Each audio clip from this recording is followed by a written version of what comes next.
Hello, and welcome to Khyber Shards, a 5th edition actual play show set in the Eberron campaign world.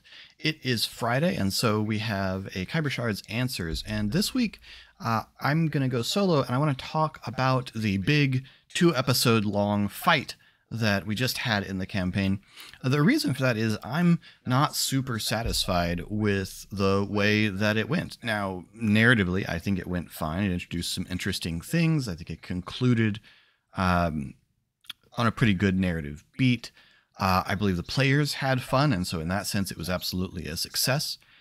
And I think, based on the feedback that I've seen, that it was enjoyable to watch. So from that perspective, it was a success, and I'm not, like super bummed about the encounter as a whole.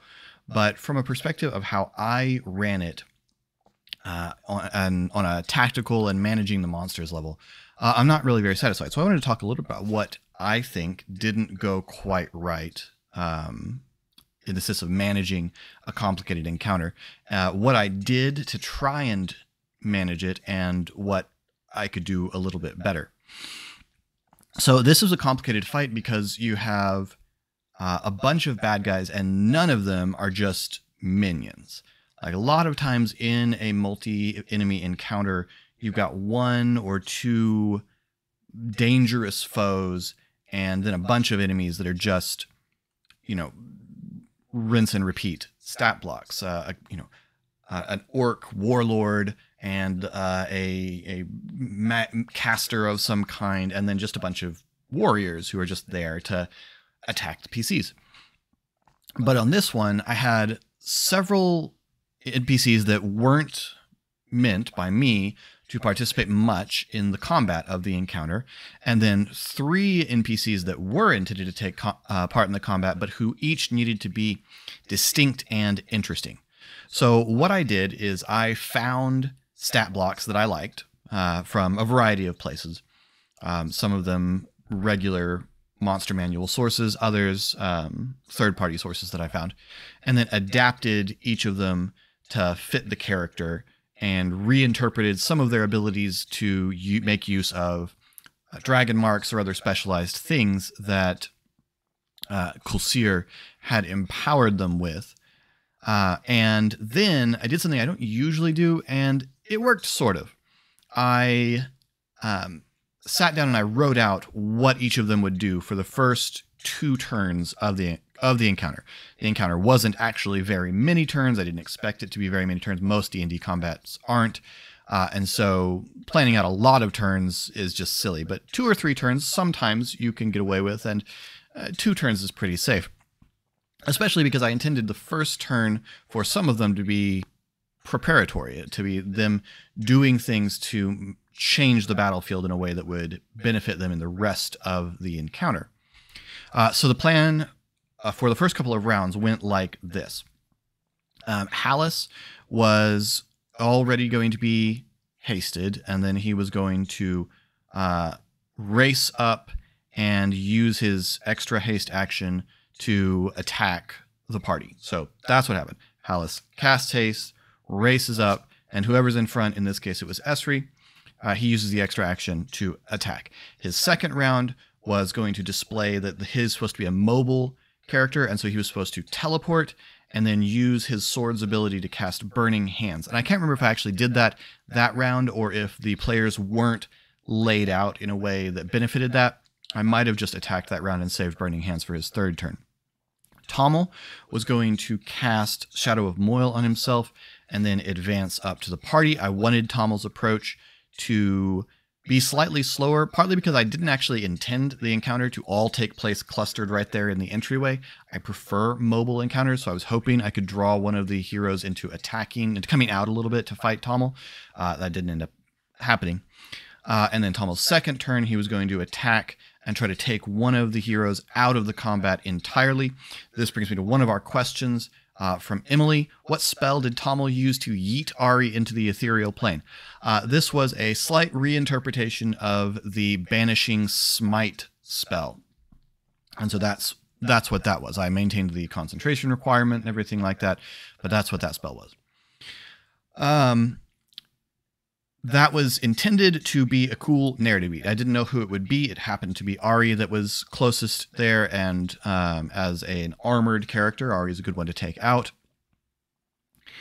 And reinterpreting it so that the banishment isn't the whole character disappears, but rather just their spirit is knocked out of their body. That I really liked because it left some narrative uncertainty on the part of the player characters as to whether their friend was alive or dead, because what they, of course, saw was that Tommel hit Ari with a weapon and Ari's body collapsed. So that I really liked. I really liked the narrative impact of that.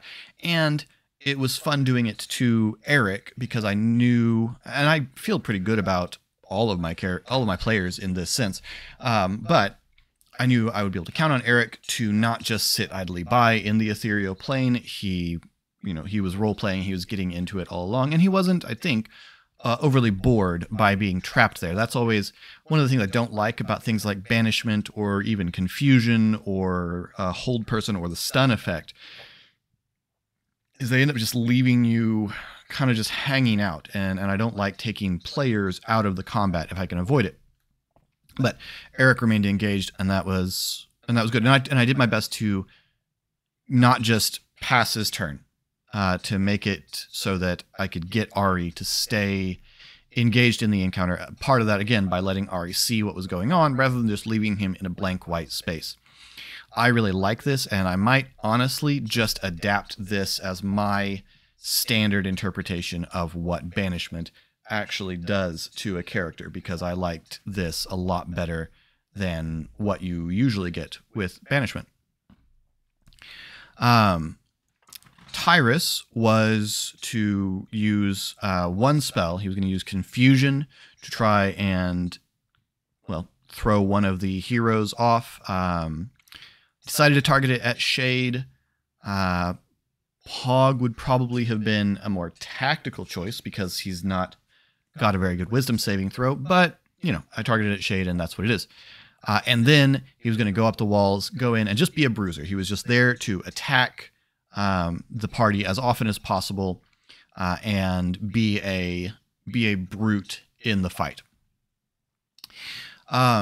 So all of those things more or less happened, and then the fight proceeded as it did. So what do I think went wrong from my perspective? First of all, I didn't do a good job of tracking most of the spells that were cast at the beginning. I remembered Hallis's haste spell pretty well, but I totally forgot some of the properties I had placed on Hallis's sword, which would have allowed him to cast things like Absorb Elements, things like Fire Shield, or things similar to that, that would have been useful reactions in the encounter as it went on. I completely forgot that I cast Shadow of Moil on Tommel. Well, I didn't actually forget, I just forgot to actually apply any of its properties.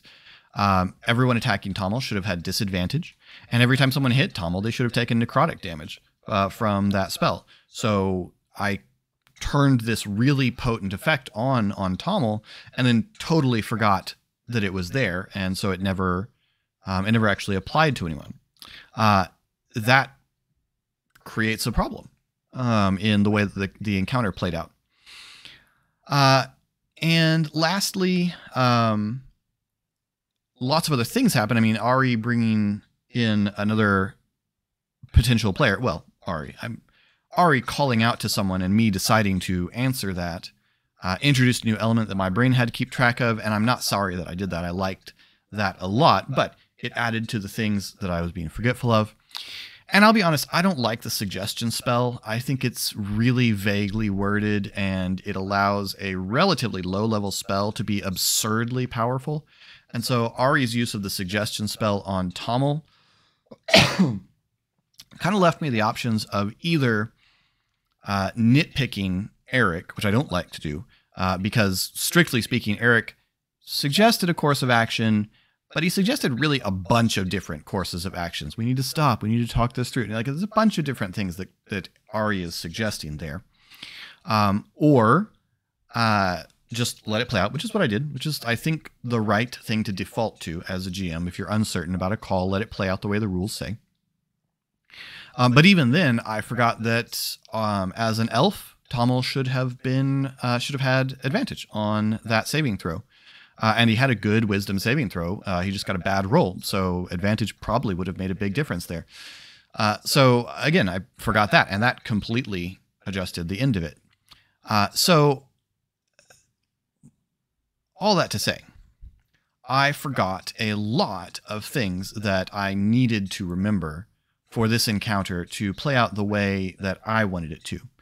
Now, even with all of that, I think it was still a challenging encounter, and I'm still pretty happy with the way it played out, especially just from a narrative standpoint. It created a bunch of new narrative beats that were very interesting. I think the interactions with Tommel were interesting. I think the fact that Tommel was compelled at the end magically complicates the way that was, because there wasn't any attempt to like talk Tommel down at the end. It was magical compulsion. And so I think that will actually undermine a lot of the possibilities of what the player's relationship is with Tommel going forward.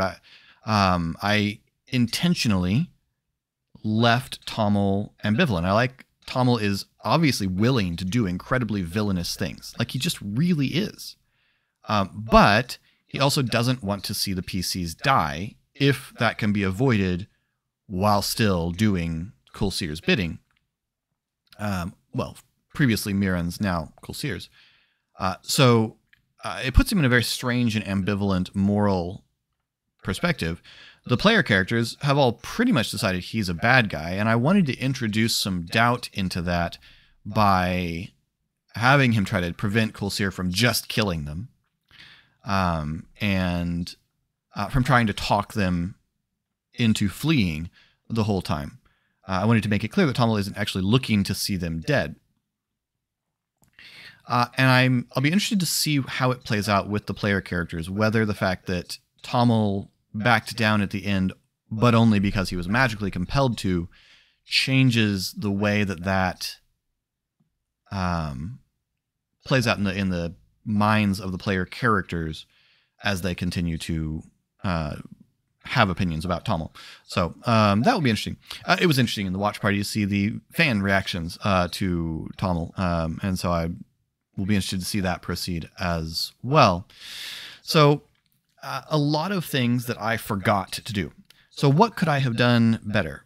Well, I'm not 100% sure. If I was at a table with miniatures, there's all sorts of little tokens and things I could set near the miniatures to try and remind me, this miniature has that effect, this character has that effect.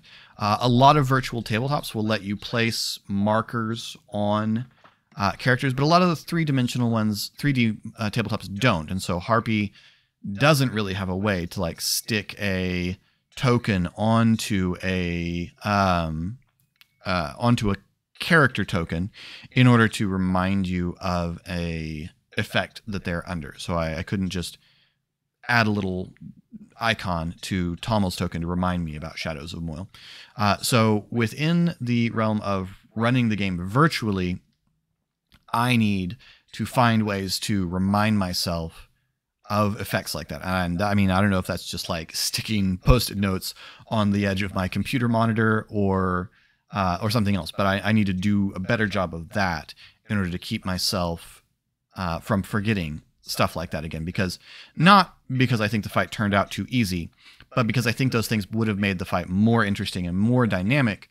And I'm sad that I didn't get to do that I didn't get to show off all of the tricks that these characters had. So that's really it. I'm not saying I wanted the fight to necessarily be harder, but you have these interesting tricks with an NPC, and as a GM, it's fun to show those things off, and also it makes the encounter more interesting. So I want to remember in the future not to forget. Remember not to forget. Anyway, you know what I'm saying. So if you run games online, and what are your ways of reminding yourself about status effects when you don't have something like you would see in Roll20, where you can just add little icons to tokens? I'd be interested to hear. Anyway, so that's kind of my breakdown of what the fight was like and what, in my view, from my perspective, didn't go as intended. Now we have some questions that will lead to other things about the fight. One from RA, player. Did you expect Tommel to get away? I really very carefully and deliberately went in with no expectations of what would happen with Tommel. There were ways I could think of that I had in my notes for the fight to end differently with Tommel. There were definitely the players could have killed Tommel. You know, he had hit points. So I didn't know. In the end, the decision for having Kulsir just drag him out, which I stand by. I mean, it would fit within the action economy. What moved over, grabbed Tommel. That's, you know, for a giant, essentially a bonus action. And then cast a spell and finished his move through it. You know, that works. There was definitely the possibility of Kulsir killing Tommel for failure. There was definitely the possibility of Kulsir leaving Tommel to his fate. But the fact that Tommel was magicked rather than, I don't know, defeated, or rather than talked down or anything like that, is what led me to the decision of Kulsir dragging him out instead of leaving him to die or killing him, is just the way that Tommel failed. So that obviously has consequences from the villain plan perspective for both Kulsir and Tommel. But yeah, there were definitely different options. So I didn't expect either way. I knew you guys would try to kill him, and I figured you were capable of it. You guys ended up focusing more on Hallis and Tyrus, and that made sense. So I think they were totally capable of killing him, but they didn't. So since they didn't kill him, he got away. Darren asks a similar question. Did the PCs have a chance to, quote-unquote, win? Well, I need a definition of the word win. The PCs won if you call winning at the end of the battle. The PCs were the ones still in the room and alive. In that case, the PCs won. Did the PCs stop the villain from accomplishing what he was there to accomplish? Like, stop Kulsir from accomplishing what he was there to accomplish? No, he got the artifacts he was after. Did Kulsir get away without loss? No, he lost 2 of his minions, and lost Tyrus, who was useful to him. Hallis was mostly a weapon, but Tyrus had other uses, and so he lost 2 useful enemies. And Hallis was genuinely exposed. If the heroes had taken a rest, like if the heroes had just decided to rest for an hour, they'd have gotten there and there would have been no fight. There wouldn't have been villains there. Why would Kulsir and his minions sit around for an hour waiting? So if the PCs had waited an hour and gotten there, then Kulsir would have gotten away with all of his minions and the artifacts, and with Hallis's cover intact. As it stands, not only is Hallis dead, but Hallis's cover is blown, and so Hallis can't continue to work as a wayfinder, which he absolutely could have continued to work as a wayfinder if Kulsir had been able to just get away. So if the heroes had sat around and waited, then it would have certainly been more successful. So in that sense, Kulsir didn't get away with everything that he was trying, or that he would have wanted to get away with. He also didn't kill the PCs or capture any of the PCs, both of which were goals. So in that sense, yes, if the goal is to thwart the villain, then the villain was, at least in part, thwarted. Could the PCs have beaten everybody in the room? Absolutely not. Look, I haven't even made a final stat block for Kulsir because I had no intention of having the PCs fight Kulsir because I don't want the PCs to die. But I had a stat block standing by that I could use for Kulsir if I needed to. Because, you know, I have learned that I should never assume that the PCs aren't going to attack someone. I had a stat block for Mirren as well, and I made use of that again just as a last sort of demonstration. But I intended it to send as many signals as possible that Kulsir wasn't looking to fight them right now, and that it would be a bad idea for them to fight Kulsir, and they pretty well picked up on that. So I'm glad that they didn't try to directly attack Kulsir. Had they somehow forced Kulsir to fight them, say, counterspelling his attempt to leave successfully, he'd have killed them. Some of them. He'd have probably taken some of them, but he'd have probably killed them. So, yeah, it would have been a really bad idea for them to fight Kulsir, and I'm glad they didn't do that. So in that sense, no, that would have been pretty much an impossible fight. I guess not strictly speaking impossible. There's some wild things that dice can do, but that would have been a pretty impossible fight for them to win. So in that sense, I guess no. But the heroes successfully thwarted the villain, and that is what I would call winning in this scenario. There are, I guess, other modes of winning. Could they have gotten away with Tommel? Yeah, they could absolutely have incapacitated Tommel and captured Tommel, or killed Tommel, or anything like that. So you just got to define win for me, and I could answer that question better. But within all reasonable forms of winning, because I don't think that a reasonable version of the word win is, could the PCs have defeated the campaign-spanning villain during their first encounter with him? No, probably not. He could have left in any case. So, no, I would say a fight with Kulsir would have been virtually impossible to win. But within other means, yeah, they could absolutely have won. They could theoretically have beaten Mirren. She's more powerful than the villains they fought. And they were in pretty bad shape by the time they even got around to her, but it's achievable. But Kulsir would have been a bad stat block to get into a combat with this early. Darren also asks, are you keeping a list of all the deals Ari has made with powerful entities? Yeah, I've got a spreadsheet going with what Ari has promised to which mysterious, powerful, morally ambiguous villain. Excuse me. Mia asks, were you expecting Eric to call out to anybody on the ethereal plane? How prepared were you for that to happen? Had you planned on calling in the NPC you called in at any point during the campaign?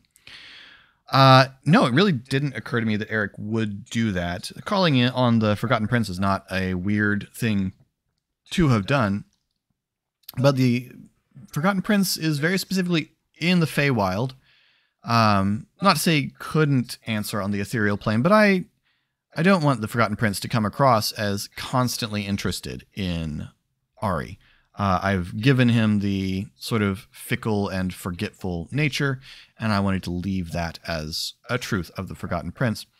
Also, it's just, I don't know. I don't think it would have been very interesting to bring the Forgotten Prince into that situation. It would just extended Ari's contract or something like that. Like I couldn't think of anything interesting to do with the Forgotten Prince. But Eric rolled well on that charisma check, and I liked the idea of answering somehow. And I knew there was some interest in Ari's mark growing to its maximum scale. And so when he rolled high, I decided this was a good opportunity for that. And so my lengthy pause was a matter of, how do I do that in a narratively interesting way? And there's an NPC in Eberron that I decided to bring in for interesting reasons. And I won't say anything more about the NPC right now because I think that's more interesting for those of you who aren't Eberron nerds. For those of you that are Eberron nerds, you probably figured it out. If you didn't, that's okay. Cool. You'll get to learn these things as the players do. No, I hadn't planned on calling that NPC in this campaign. I haven't used that NPC in any campaign ever, and I'm interested to see how that plays out. And Laura asks, what's the deal with Tyrus? I think you mean what was the deal with Tyrus. But Coolseer wanted the knowledge that was in Tyrus's head, which is why he took the body of Tyrus. And in our little flash side scene from a while back, we saw Coolseer put Tyrus's body and head on a slab from which he could reassemble him. So he reassembled and reshaped Tyrus in the way that he did to make him more effective for what he wanted to use Tyrus for. And having gotten the use out of him that he wanted, he turned him loose to kill the heroes. And it didn't work out. So that's, I guess, the deal with Tyrus. Anyway, that's all of our questions. Thank you so much for watching. If you want to get in touch with us, you can find links to all of our social media down in the description. You can hear more of me and Eric playing RPGs on the Eberron Renewed podcast. You can see more of Colin playing various games at SorryBTR on Twitch. The O in that is a 0. New episodes of Khyber Shards drop every Monday. New Khyber Shards answers every Friday. And until next time, thanks for rolling with us.